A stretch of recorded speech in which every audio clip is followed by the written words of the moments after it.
Hello everyone! Ngayong araw pala ay magluluto tayo ng gulay. Siyempre galing yan at kinuha natin sa ating bakuran. Ayan, dahil siyempre kapag masipag ka magtanim, sure na meron kang aanihin at siyempre meron kang aasahan na ulam. Dahil kapag namunga ito, pwede kang kumuha at siyempre makakatipid ka na rin sa mga gastusin. Ayan, syempre, ayan ka, meron tayong tanim, ipapakita natin kung saan tayo kumuha ng mga gulay. At syempre, tanim natin yan. The best dahil yung bakuran natin, pwedeng taniman ng mga gulay-gulay. Ayan, meron tayong kalabasa. Syempre, kapag meron bunga ng kalabasa, expect mo na mga katropa na meron din yan yung blossom o tinatawag nilang bulaklak. At syempre, sa mga hindi nakakatikim at hindi nakakaalam,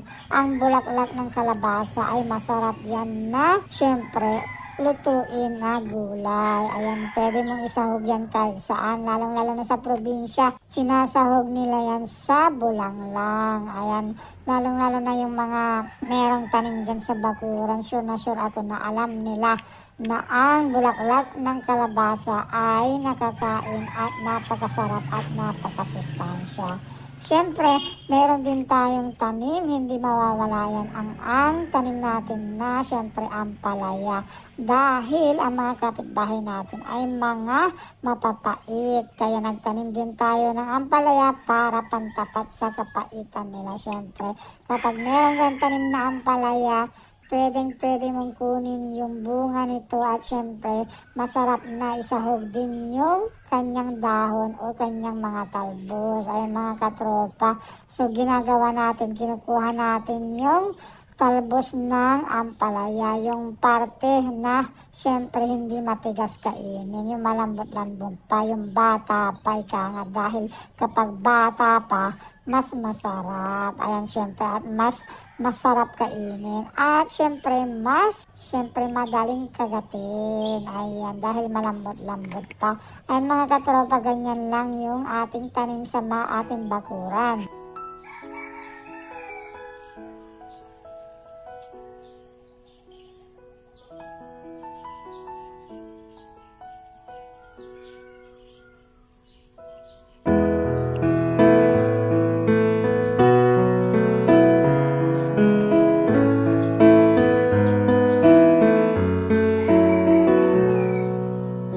At ito nga mga katropa, yung mga nakuha natin sa ating mga pananim dito sa ating bakuran. Meron tayo dito, syempre kalabasa, may bunga at syempre meron bulaklak. At syempre meron tayong talong, ayan yung bunga ng talong, meron din tayong nakuha.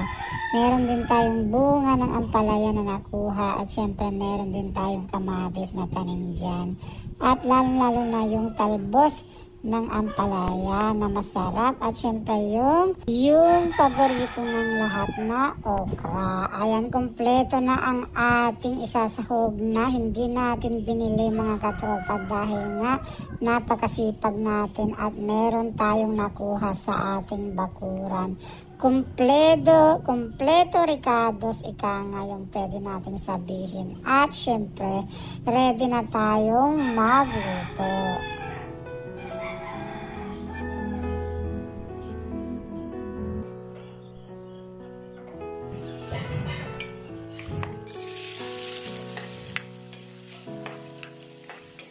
So, ito na nga mga katropa, kung gusto mo magkaroon ng masarap na ulam na gulay, ayan, ready mo na yung ating lulutuin. Siyempre, ang una nating gagawin, lulutuin muna natin at palalambutin ang ating sahog na pork meat. Ayan, siyempre, isusunod na natin dyan mamaya kapag malambot na siya, naluto na siya, isusunod na natin yung ating panggisa. Siyempre, kapag magigisa tayo, hindi mawawala ang ating bawang at sibuyas. At syempre, dahil kilala mo na ngayon ang ating lulutuin, alam ko na excited ka na rin. At syempre, alam mo na kung paano ito gawin. At syempre, alam mo rin kung paano ito lutuin dahil isa ito sa pinaka masarap at laging inuulam at paborito ng lahat na ulam na gulay. Siyempre meron tayo dyan.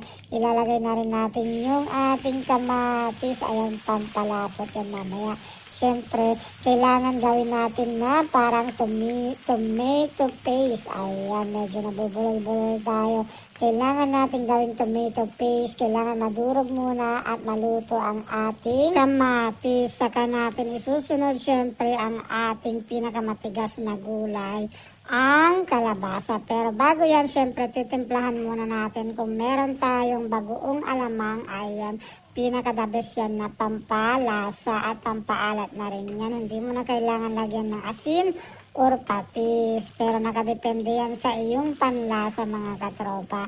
At ayan nga, hahaluin natin para mag-mix ang ating lahat na nilagay na ingredients at pampalasa. At syempre, isusunod na natin dyan ngayon ang ating kalabasa. At lulutuin muna natin yung kalabasa.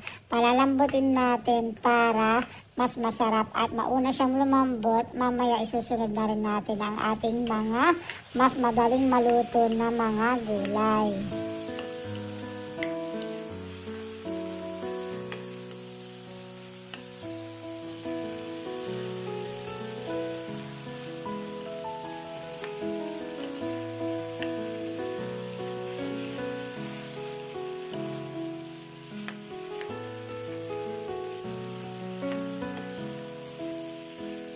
At ito na nga mga katropa, medyo luto na ang ating kalabasa. Hindi pa siya masyado malambot pero pwede na siya. Kaya ilalagay na natin ang ating talong, okra at syempre ampalaya. At ito yung mga gulay na mabilis lang siya lumambot. Kaya hinuli natin. At syempre mamaya pag naluto na rin itong mga gulay na to, ilalagay na natin yung panghuli natin na pangsahog. Siyempre yan yung mga talbos-talbos at bulaklak ng kalabasa. Kasi napakadali lang siyang maluto, napakabilis mga katropa. Kaya ito na nga, ready na lahat.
At yun na nga mga katropa, natapos na tayo magluto, na ilagay na natin at sigurado ako ready na rin tayong kumain. Mapapansin mo mga katropa, hindi tayo bully ngayon dahil ito nga, mahal na araw. Kaya kahit calm lang tayo.